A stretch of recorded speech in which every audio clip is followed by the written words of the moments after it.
siya'y isilang sa isang dampa sa gitna ng kabukiran. Nagisnan niya ang buhay ng magsasaka, di biro palang maging isa.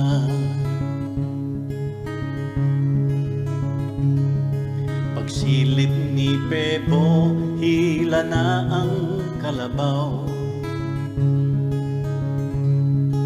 Araro at suyod sa ilalim ng araw. Maghapong walang tigil sa paggalaw, tag-ulan man o tag-araw. O hindi biro maging isang magsasaka, ang tuhod niya'y nirarayuman na,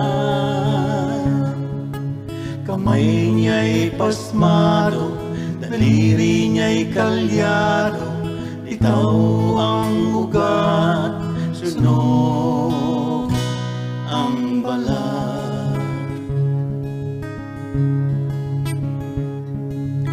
Ang kanyang dalangin sana ay ilayo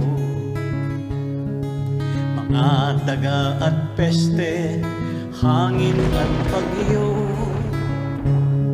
Nang mayroong aanihin sa buwan ng Mayo, at may palay namang mababayo. O hindi biro maging isang magsasaka, ang tuhod niya'y nirarayuman na,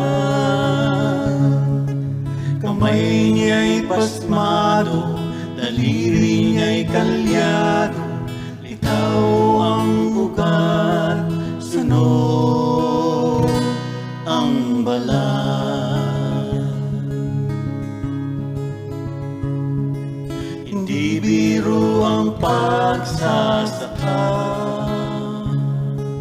kahanga-hanga ka magsasaka.